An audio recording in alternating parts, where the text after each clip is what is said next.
I was in my mid-20s, just starting out as a night security guard at the local community college. Most nights were uneventful, patrolling empty hallways, checking doors, listening to the building settle.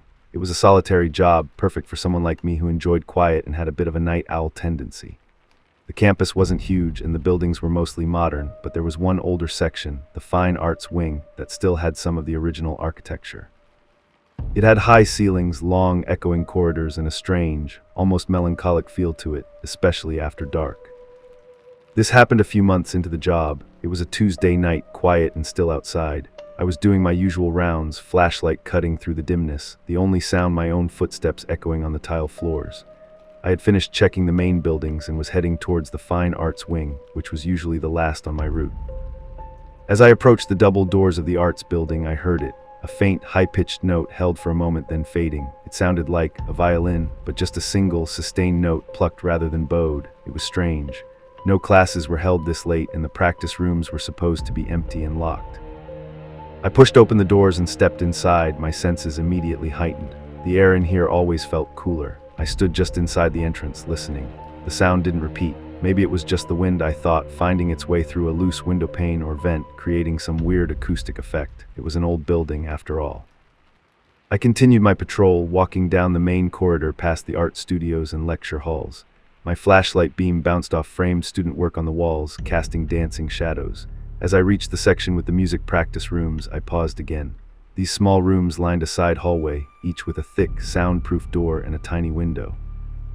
I was about to continue on when I heard it again, louder this time, clearly coming from one of the practice rooms. That same, single, high-pitched violin note. It was unmistakably a musical sound, not the wind. My heart gave a little jolt. All these rooms were supposed to be locked after 8 p.m. I crept down the side hallway, my flashlight beam low. I checked the doors as I went. The first few were locked. As I approached the room where the sound seemed to be coming from, my hand went to my utility belt, resting near my radio. The door to this room, number 3B, was slightly ajar. I stopped a few feet away, listening intently. Silence. The note was gone. Had I imagined it? Was it residual sound from earlier in the day, somehow lingering in the thick walls? Cautiously, I pushed the door open a little further. The room was small, just big enough for a chair, a music stand, and soundproofed walls. It was empty. No one was there. My flashlight beam swept across the room, confirming it. The music stand was empty, no instrument in sight. Feeling a bit foolish, attributing strange sounds to an empty room, I pulled the door shut and continued my patrol of the wing. I checked the auditorium, the storage areas, the other practice rooms, all empty and secured. I finished my rounds in the arts building and moved on, trying to shake off the weirdness of the single violin note. The rest of the night was quiet, thankfully. I spent a few hours in the main security office, catching up on paperwork, the campus cameras displaying silent, empty scenes. As the early hours of the morning approached, just before my shift ended, I decided to do one last quick check of the buildings. I found myself back at the Fine Arts Wing. As I entered, the cool air hit me again. Everything seemed still. I started my quick walk through. I was about halfway down the main corridor when I heard it. Not a violin this time, but a soft, rhythmic tapping coming from above. I stopped, looking up at the ceiling. It sounded like knuckles gently tapping against a hard surface directly above me. Tap, tap, tap. It was slow, steady, persistent. My stomach clenched. The floor above this part of the building was just a crawl space leading to the roof access. It wasn't a usable area, definitely not somewhere anyone should be. I slowly backed up, moving towards the nearest stairwell. The tapping continued, following my movement, staying directly above me.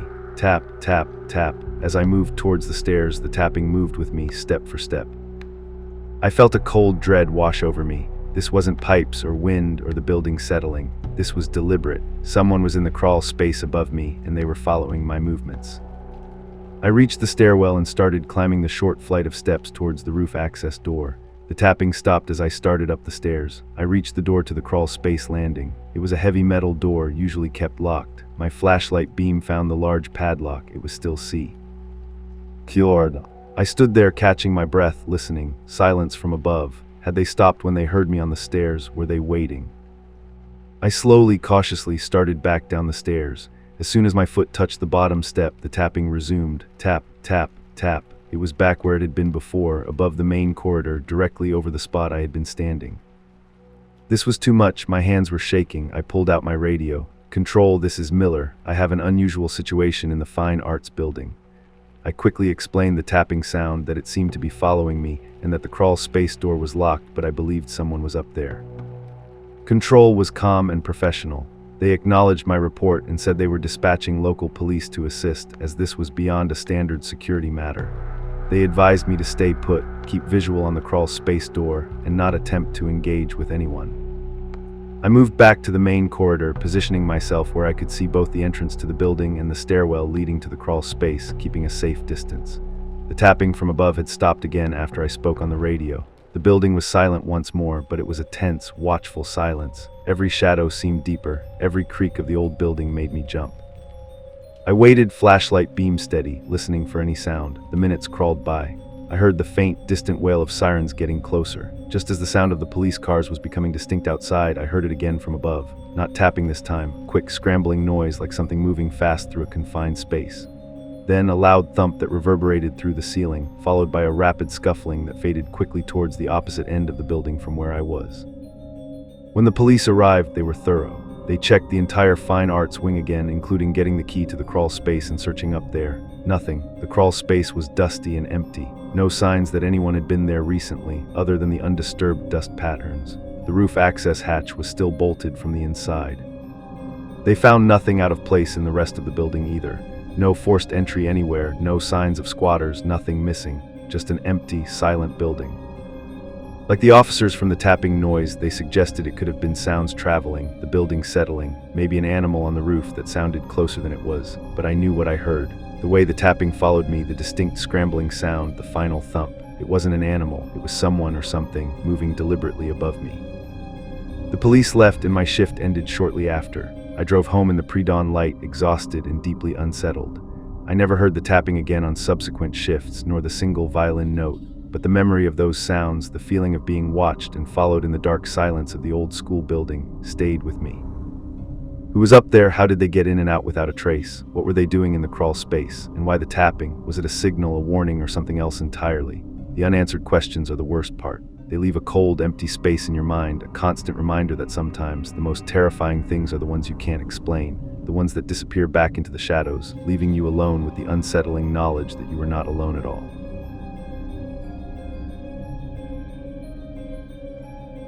The old school building settled around me with a groan that sounded like the bones of a giant.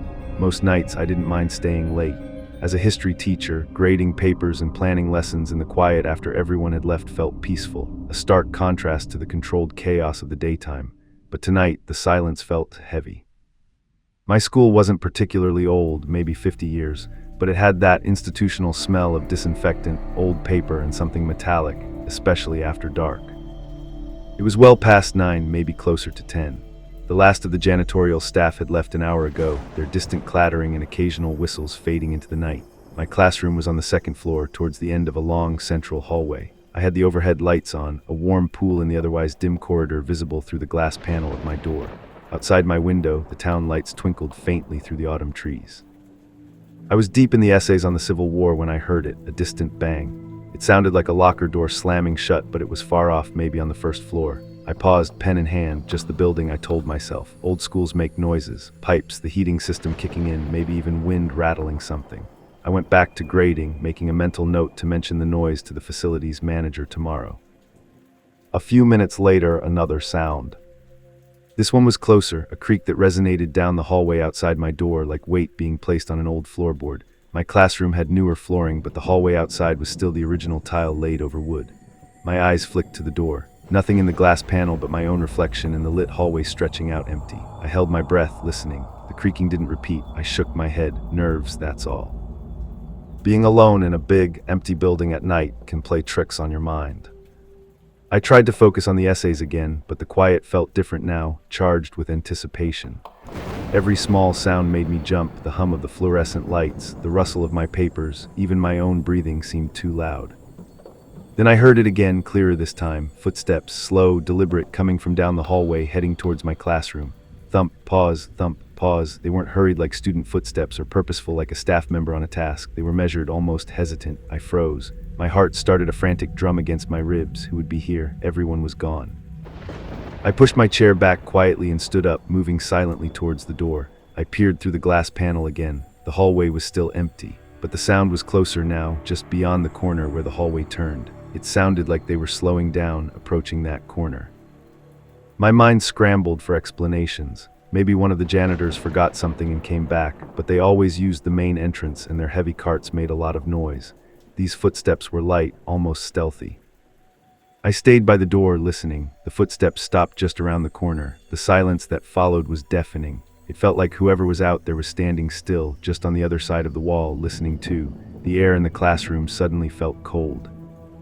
Minutes stretched into an eternity. My legs trembled. Should I call security? The main office number, but what would I say? I hear footsteps. It sounded ridiculous.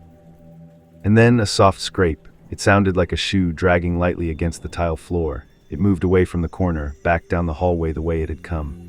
The slow, deliberate footsteps resumed, fading into the distance until they were gone. I let out a shaky breath I didn't realize I'd been holding. What was that? I cautiously opened my classroom door a crack and peered out. The hallway was deserted, stretching into the dimness. I stepped out, moving slowly, trying to be silent. I walked to the corner where the footsteps had stopped. Nothing. No discarded item, no open locker, nothing out of the ordinary. Feeling a mix of fear and frustration, I walked further down the hallway towards the stairs. As I passed the rows of lockers, the metallic smell seemed stronger. I reached the stairwell landing and looked down the long, empty staircase to the first floor. The motion sensor lights down there were off, the darkness absolute. I listened, but heard nothing but the distant hum of the building. I went back to my classroom, my skin crawling. I locked my door and sat back at my desk, trying to process what had just happened. It had to be someone. But why were they moving like that, hiding, looking for something or someone? The idea that someone might be deliberately moving through the empty school at night, possibly aware that I was here, sent a fresh wave of fear through me. I couldn't concentrate on the essays anymore. I packed my bag, deciding to call it a night. It was late anyway. I grabbed my keys and my phone, the light from my screen a comforting presence in the dim room. I unlocked the door and stepped back into the hallway. As soon as I did, I heard it again, louder this time and closer than before. Footsteps on the floor above me. Thump, pause, thump. They were on the third floor. My classroom was on the second. The third floor was mostly storage rooms and the old auditorium. It was rarely used after school hours. I backed back into my classroom, closing the door softly but not locking it. I stood by the door, listening. The footsteps moved down the hallway on the third floor, directly above mine. They were slow, measured, just like the ones I'd heard earlier. Then they stopped right above my classroom. Silence. My heart hammered. This couldn't be a coincidence. Someone was in the school and they seemed to know I was here. Were they trying to scare me, or something worse? Stories I'd heard over the years, urban legends about schools after dark, flashed through my mind, tales of strange sounds, things seen out of the corner of your eye, a feeling of being watched. I crept to my desk and grabbed my phone, dialing 911 with a trembling finger.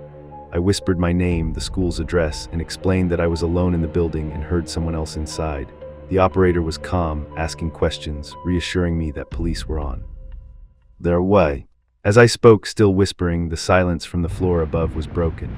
A faint dragging sound directly overhead, like something heavy being pulled across the floorboards. It moved slowly, back and forth, back and forth. It was a horrible, grating sound in the oppressive silence of the school.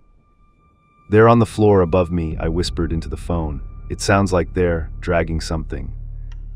The dragging stopped, the footsteps returned, moving away from directly above me down the third floor hallway. This time they picked up pace, becoming a hurried walk, then almost a run. I heard the distant sound of a door being yanked open, then slammed shut, then silence again. Absolute, chilling silence. It sounds like they just left the third floor, I told the operator, my voice still shaky. Stay put, ma'am, the operator said. Officers are just a few minutes away. Do not leave the classroom. I didn't need to be told twice. I stayed by my door, listening, every nerve ending screaming. The silence felt heavier than before, loaded with unspoken threat. I imagined someone lurking in the dark hallways, watching and waiting. When the first police cruiser sirens wailed faintly in the distance, a wave of relief washed over me, quickly followed by a fresh surge of anxiety. Would they find anyone? What if they didn't? The police arrived quickly, their flashlights cutting through the darkness of the hallways as they moved through the building. 2 officers came to my classroom first, found me safe but visibly shaken. I explained what I'd heard, the footsteps, the dragging sound. They were serious, professional. They did a thorough sweep of my floor and then headed upstairs to the third floor. I waited in my classroom, the door open now, the officers' voices and footsteps echoing through the empty building. It took them about 20 minutes. They came back downstairs, their expressions grim but not alarmed. "We didn't find anyone, ma'am," one of the officers said. "We checked the entire third floor, all the storage rooms, the auditorium. Nothing seems out of place. No signs of forced entry up there." "What about the dragging sound?" I asked, "and the footsteps? I know I heard them." "We heard some of the old pipes making noise," the other officer offered gently. "Sometimes in these older buildings, sounds can travel and echo in strange ways when it's this quiet." I shook my head. No, this was different. It was footsteps and something being dragged. It was right above me. They looked at each other, then back at me. "We understand you were scared, and it's unnerving to be alone and hear things, but we really didn't find any evidence of anyone else being in the building." They checked the main entrances and the basement door, confirming they were secured from the outside, though the basement door was old and the lock didn't look entirely reliable. They suggested it might have been an animal that got in somehow, or perhaps just the building settling. They told me they'd do an extra patrol of the school grounds tonight and that I should head home. I thanked them, feeling a frustrating mix of gratitude and disbelief. They hadn't found anyone, but I knew someone had been there. The sounds were too distinct, too deliberate. As I drove home through the quiet streets, the image of that empty, dark school building stayed with me. I kept replaying the sounds in my head, the slow, measured footsteps, the chilling dragging sound directly above me, the sudden, hurried rush away. Who was in the school that night? What were they doing on the third floor? What were they dragging? And why did they leave so suddenly? Was it because I called the police, or because they knew I heard them? The police's logical explanations did nothing to soothe the knot of fear in my stomach. Old buildings settling don't make sounds like that. Pipes don't drag heavy objects. I never found out who was in the school that night or what they were doing. No news reports of break-ins, no arrests made. It remains a chilling mystery. But I never stayed late alone in that school building again. And whenever I drive past it at night, the dark windows seem to stare back, and I can almost hear the echoes of those slow, deliberate footsteps in the empty halls. I still wonder what or who was sharing the building with me in the dark, and if they ever came back when no one was there to hear them.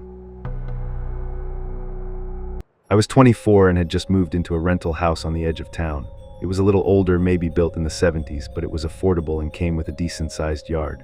The neighborhood was quiet, mostly families and older couples, and bordered a small, dense patch of woods behind the back fence. I lived alone, which I enjoyed for the most part, but sometimes in an older house, the sounds could get to you. This happened about 6 months after I moved in. It was a typical Wednesday night. I'd finished dinner, climbed up and was sitting on the couch scrolling through social media, just winding down before bed. It was probably around 10:30 or 11 p.m. The only lights on were the lamp by the couch and the kitchen light. Everything was quiet except for the low hum of the refrigerator and the crickets outside. Then I heard a distinct thud from downstairs. My house had a small, unfinished basement with an external door that led out to the backyard. It wasn't sealed or anything, just an old wooden door with a simple bolt lock. My heart jumped a little. I paused on my phone screen and just listened. Nothing. I told myself it was just the house settling, or maybe a branch hit the house in the back. It had been a little windy earlier. I went back to scrolling, trying to dismiss it. A few minutes later, it happened again. Not a thud this time, but a definite scrape and shuffle sound, like something dragging across the concrete floor downstairs. This time I couldn't just ignore it. It was too specific. I muted my phone and strained my ears, listening intently through the floorboards. After about 30 seconds of silence, I heard it again, followed by a heavier sound, almost like a weight being shifted. It was undeniably coming from the basement. Panic started to set in. Was someone down there? How? I hadn't gone downstairs since I moved in, but I knew the door was bolted from the outside. I grabbed my phone and slowly, quietly got up from the couch. I crept to the hallway that led to the basement door, which was just off the kitchen. It was dark down there, and the door at the top of the steps was closed. I stood still, listening. For a long moment, nothing. Then I heard it again, clearer this time, right on the other side of that basement door. Not scraping anymore, but a slow, deliberate thump, thump, thump, like someone walking heavily towards the steps. My breath caught in my throat. It wasn't an animal, it was someone moving. I backed away quickly and quietly, retreating into the living room, keeping my eyes fixed on the hallway entrance. The sounds continued. The thumps got a little louder as they seemed to reach the bottom of the stairs, then stopped. Silence again. It was agonizing, just waiting and listening in the dark. I backed myself into a corner behind the couch, my phone clutched in my hand, ready to dial 911. I stayed like that for what felt like an eternity, maybe 5 minutes, just listening to the absolute stillness of the house, broken only by the sound of my own frantic heartbeat.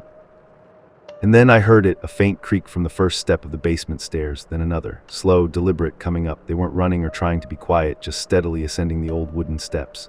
My blood ran cold. They were coming up. I didn't know what to do. I couldn't run outside. Who knew if they were alone? I couldn't fight. I didn't have anything. My mind raced, adrenaline surging.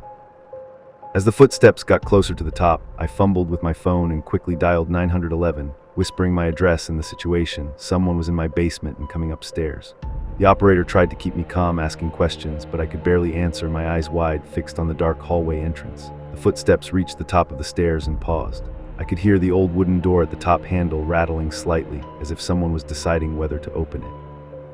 Then, thankfully, the rattling stopped. I heard the footsteps turn and move away from the door, back down the hallway towards the back of the house. They seemed to be moving faster now, almost a hurried shuffle. I heard the distinct sound of the basement door creaking open, followed by a final heavy thump and then silence. No more footsteps inside. I stayed hidden, whispering to the operator, confirming the person seemed to have left. Police arrived maybe 10 minutes later. They did a full sweep of the house, including the basement. The old wooden bolt on the external basement door had been cleanly broken off. Inside, there wasn't much, a few fresh scuff marks on the concrete floor and near the stairs, but nothing else. Nothing was taken from the basement, which was just storage for old tools and boxes. Nothing upstairs had been disturbed. It was like they had just been in the basement, decided to come up, then left when I called the police, or maybe because they heard me. They didn't find any tools or evidence left behind, no fingerprints. The woods behind the house were thick and dark, offering an easy escape route. The police couldn't figure out how long they'd been there, what they were doing, or why they left without taking anything or doing anything else. It wasn't a robbery, that was clear. It felt much more unsettling, like someone just exploring or hiding out, maybe even watching me. The incident left me shaken for weeks. Every creak of the house, every distant sound from the backyard sent jolts of fear through me. I reinforced all doors and windows, but the feeling of violation, the knowledge that someone had been inside my home, moving in the darkness while I was just feet away, never really left. I still live in that house, but I'm always aware of the sounds, always wondering if that person was someone just passing through, or if they were looking for something specific, and if they might ever come back. The lack of a clear motive is the most terrifying part. The university library was my sanctuary during finals week. A grand, imposing building that looked more like a fortress of knowledge than a place for quiet study, especially at night. Its stone facade seemed to absorb the light, and inside, the towering bookshelves created a labyrinth of shadows. I was a night owl by nature, and the library's study areas on the ground floor were perfect for my last-minute cram sessions. Most nights it was just a handful of us, scattered amongst the tables, the air thick with the smell of old paper and coffee. This particular night, I was working on a dense research paper, surrounded by a precarious stack of books. It was late, probably AM. The only sounds were the soft tapping of keyboards, the hum of the ancient HVAC system, and the occasional shuffle of someone shifting in their seat. I was in a deep state of focus, my eyes scanning the small print of an academic journal. Then I heard it, a distinct thump from somewhere above me. I paused, looking up at the ceiling, a network of pipes and acoustic tiles. It wasn't a loud sound, but it was sharp, out of place, like something heavy had been dropped. I dismissed it as the building settling, or maybe something in one of the offices on the floors above. Old buildings make noises. I went back to my reading. A few minutes later, another sound. This time, it was a series of softer noises, like something being dragged across a floor, followed by a light clattering. It sounded like it was coming from the second floor, directly above the main reading room where I was. This was more unsettling. The second floor was mostly stacks, rows and rows of bookshelves holding older volumes. It was rarely used this late, certainly not for any activity that would involve dragging or clattering. I glanced around the study area. The few other students seemed oblivious, lost in their own work. I felt a prickle of unease. I pulled out my earbuds, letting the silence of the library wash over me, listening intently. The dragging and clattering had stopped. The quiet that followed felt different, charged. I tried to get back to my paper, but my concentration was broken. My eyes kept darting towards the ceiling. I imagined the vast, dimly lit stacks on the floor above, stretching into the darkness. After about 10 minutes of silence, the sounds returned. This time they were closer, more distinct, footsteps, slow, measured footsteps echoing faintly from the second floor stacks. Step, pause, step, pause. They weren't hurried, just a steady progression through the silent aisles of books.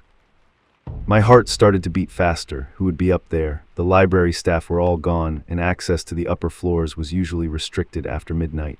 Was it another student? But why move like that? The footsteps continued their slow circuit above. I found myself tracking their movement in my head, picturing them walking through the narrow aisles. They seemed to be moving randomly, not following a direct path. Then the footsteps stopped directly above me. The silence that followed was heavy, suffocating. I looked around the study area again. One student had looked up this time, a questioning look on their face before they shrugged and went back to their laptop. I felt a growing sense of dread. It felt like whoever was up there knew I was down here. I decided I needed to at least see if I could tell what was going on. I quietly gathered my things, slung my backpack over my shoulder, and made my way towards the central staircase. The stairs were grand, made of marble, and they spiraled up into the upper levels of the library. The motion sensor lights clicked on as I approached, illuminating the wide steps. As I started to ascend, moving slowly and trying to minimize the sound of my own footsteps, I listened intently. Nothing. The second floor seemed silent again. I reached the landing for the second floor, the long rows of bookshelves stretching out into the dim light provided by the emergency exit signs. The air here was cooler, dustier. I took a few cautious steps into the stacks, peering down the long aisles. Shadows stretched and distorted between the shelves. It was like walking through a maze. I listened, straining my ears. The only sound was the distant hum from downstairs. I walked deeper into the stacks, checking aisle after aisle. Empty, nothing seemed out of place. No one was there, just thousands of old books, silent witnesses to what? Feeling a sense of anticlimax mixed with persistent unease, I turned to go back downstairs. As I did, I heard it, a soft whisper. It seemed to come from just behind me, from within the shelves. I spun around, flashlight from my phone beam cutting through the shadows. Nothing. My blood ran cold. It was just a whisper, barely audible, but in the absolute silence of the stacks, it felt like it was right next to my ear. I backed away slowly, my eyes scanning the narrow space between the towering shelves. Then I saw it, a fleeting movement at the very end of the aisle, a darkness that seemed to deepen and shift amongst the shadows. It was gone in an instant, just a flicker. Had I seen it, or was my mind playing tricks on me? I didn't wait to find out. I turned and hurried out of the stacks, my footsteps echoing loudly on the floor, a stark contrast to the measured steps I'd heard earlier. I practically ran down the marble staircase and back into the relative safety of the ground floor study area, my heart pounding. The other students looked at me, startled by my sudden return and panicked expression. I mumbled something about forgetting a book downstairs and quickly gathered the rest of my things. I couldn't stay there anymore. As I hurried out of the library and into the cool night air, I glanced back at the imposing stone building. The windows on the upper floors were dark and silent, but I knew what I had heard and I knew what I had felt. I never found out who or what was in the library stacks that night. I didn't report it. What would I say? I heard footsteps and a whisper in the empty library. It sounded like the ramblings of someone who had studied too long, but the experience left a lasting impression. The silence of a large, empty building at night feels different to me now, no longer peaceful, but filled with the potential for unseen presence and unexplained sounds. I still use the library, but I make sure I'm never the last one to leave, and I avoid the upper floors when I'm alone. The thought of those silent stacks and what might be moving within them in the dark is a feeling that's hard to shake. The letter arrived on a dreary Tuesday, tucked between junk mail and bills. It bore the return address of a small, unfamiliar town nestled deep in the kind of rural isolation you only see on maps when you're looking for places that time forgot. It informed me in politely stilted legal language that I was the sole beneficiary of the estate of one Beatrice Morrow, my gray tant, a woman I barely remembered meeting once as a child. The main asset, her house. At 29, living in a cramped city apartment, working a dead-end job, and carrying enough debt to sink a small boat, inheriting a house felt less like a windfall and more like a surreal escape hatch. It was also unsettling. My family rarely spoke of Beatrice Morrow. Whispers of eccentricity, of living a life off the grid long before that was a lifestyle choice, of strange habits and an even stranger house filled with things. The silence surrounding her wasn't malicious, just a quiet agreement to not dwell on the outlier. The town, Oakhaven, lived up to its name. Ancient oaks draped with moss lined the winding roads leading to the property. The house itself sat far back from the road, visible only after turning onto a long, gravel driveway that crunched loudly under the tires of my beat-up sedan. It wasn't grand, but it was large, 2 stories, solid, weathered wood siding, a sprawling porch that looked like it hadn't been swept in years. It felt less like a home, and more like a museum that had been closed for a very long time. Stepping inside for the first time was like walking into another era, and not a particularly cheerful one. The air was thick with the smell of dust, mothballs, and something else, something faintly metallic and earthy like old pennies mixed with damp soil. Dust sheets covered most of the furniture, giving the rooms a ghostly appearance. Clutter was everywhere, stacks of old newspapers tied with twine, boxes overflowing with miscellaneous items, shelves crammed with curiosities I couldn't identify. The lawyer who met me there, a kindly but clearly uncomfortable man named Mr. Abernathy, did a quick walkthrough. He pointed out the utilities, explained the basics, and handed me a single key for the front door, along with a thick folder of paperwork. He seemed eager to leave, practically backing out the door while reminding me to call if I needed anything. His haste did little to ease my apprehension. I spent the first few days just trying to make sense of the place. I pulled back the dust sheets, revealing heavy, dark furniture. I opened windows to air out the musty smell, but the strange, earthy scent lingered, woven into the very fabric of the house. Beatrice Morrow had been a collector, or perhaps more accurately, a hoarder. Every surface was covered with objects, carved wooden figures, smooth river stones, dried plants tied with string, brittle food. Graphs of stern-faced strangers. It was overwhelming. I found her bedroom upstairs, relatively less cluttered but dominated by a large, antique four-poster bed.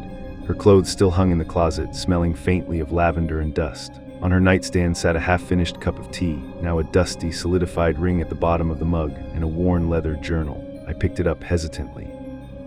The entries were written in a spidery hand, detailing daily routines, weather observations, and increasingly fragmented thoughts that seemed to veer into the nonsensical. I put it back down, feeling like an intruder on more than just her physical space. Exploring the house revealed a few oddities. There was a small, windowless room on the ground floor just off the kitchen, its door noticeably thicker than the others. It was locked. I tried the key Mr. Abernathy had given me. It didn't fit. I asked the lawyer about it via email the next day. He replied curtly that it was just a storage room and the key had likely been misplaced years ago. Nothing of importance in there, he assured me. His response felt a little too quick, a little too dismissive. The locked door immediately became a point of minor obsession. The first truly unsettling incident happened about a week after I moved in. I was downstairs in the living room trying to clear a space to set up my laptop when I distinctly heard footsteps upstairs. They were slow, creaking on the old floorboards above, moving from what I thought was the hallway into one of the bedrooms. My heart gave a little jump. Could Mr. Abernathy have forgotten something and come back? But I hadn't heard a car or the front door open. "Hello," I called out, my voice sounding small in the large, quiet house. The footsteps stopped immediately. Silence. "Mr. Abernathy, is that you?" No response, just the oppressive quiet. I waited, listening intently. Nothing. After a minute, I cautiously made my way to the staircase. I ascended slowly, pausing on each creaking step. The upstairs hallway stretched out before me, dim and empty. I checked the bedrooms, the bathroom. All were silent and still, exactly as I had left them. No open windows, no sign of anyone.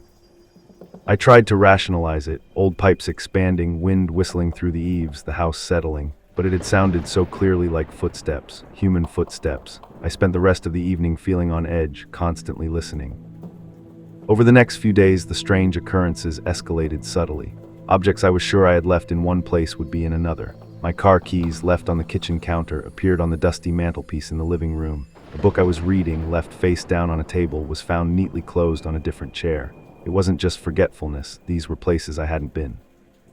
It felt like someone was tidying up behind me, or perhaps just moving things to let me know I wasn't alone. The strange earthy smell also seemed stronger at times, particularly in certain areas of the house, near the staircase, and strangely, near the locked room downstairs. It reminded me of the smell of a freshly dug grave, damp soil, and something vaguely decaying.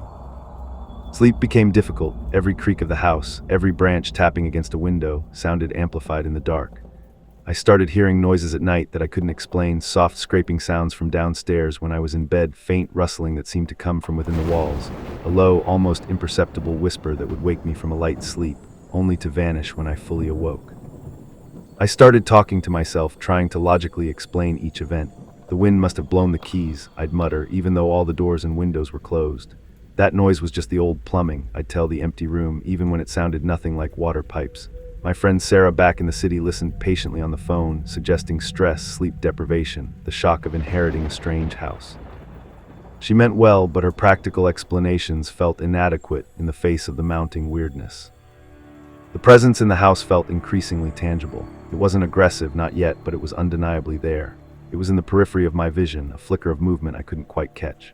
It was in the feeling of being watched, a heavy, unseen gaze that made the hairs on the back of my neck stand up. It was in the way the air would suddenly turn cold in a specific spot, or the way the dust motes in a sunbeam seemed to swirl and coalesce into indistinct shapes for a fleeting second. The locked room became a focal point of this feeling. When I was near it, the earthy smell was strongest and the feeling of being watched intensified. I'd stand outside the thick wooden door, listening, but would only hear the silence from within, a silence that felt heavier and more profound than the silence in the rest of the house. What was in there, that Beatrix? He felt needed to be so securely locked away. Driven by a desperate need for answers, and perhaps a foolish bravery born of sleep deprivation and mounting fear, I decided I had to get into that room. I spent days searching the house, going through Beatrice's belongings more systematically. Her journal, once I pushed past the mundane entries, became increasingly disjointed, filled with cryptic notes, strange diagrams, and recurring phrases like "the earth remembers," "they wait in the dark," and "the exchange must be balanced." I found pressed leaves marked with odd symbols, small bags filled with dried herbs and what looked like powdered stone, and a collection of rusty, hand-forged iron objects shaped like spikes and hooks. It was clear my great aunt had been involved in something far stranger than simple eccentricity. Her writings hinted at rituals, at communicating with forces tied to the land, forces that demanded something. Buried deep in a box of old photographs, tucked inside a hollowed-out book, I found a small, tarnished iron key. It looked old and significant. My heart hammered as I took it downstairs, my footsteps echoing in the unnerving silence. I approached the locked room, the earthy smell strong enough to make me feel lightheaded. My hand trembled as I inserted the key into the lock. It turned with a heavy, grinding click. I pushed the door open slowly. The room was not a storage room. It was small, the walls lined with shelves holding more of Beatrice's strange collections, jars filled with various dried substances, bundles of dried herbs, more of the iron objects, smooth black stones etched with symbols. In the center of the room was a large, round stone, flat on top, covered in dust, but clearly the center of something. Around it on the floor were faint, intricate symbols drawn in a dark, powdery substance. The earthy, metallic smell was overpowering in here, making my eyes water. And on the stone, nestled amongst the dust and symbols, was a small, intricately carved wooden figure. It wasn't like the decorative ones I'd seen elsewhere in the house. This one was crudely shaped, almost skeletal, made of dark, aged wood. As my flashlight beam fell upon it, I felt an intense wave of cold wash over me, not just the air, but a cold that seemed to sink into my bones. And I heard it again, clearer than ever before. The soft, dry whisper. It didn't come from the room, but seemed to originate from all around me, from the walls, the floor, the very air itself. It wasn't words I could understand, more like a dry, rustling sound that contained the essence of language, ancient and cold.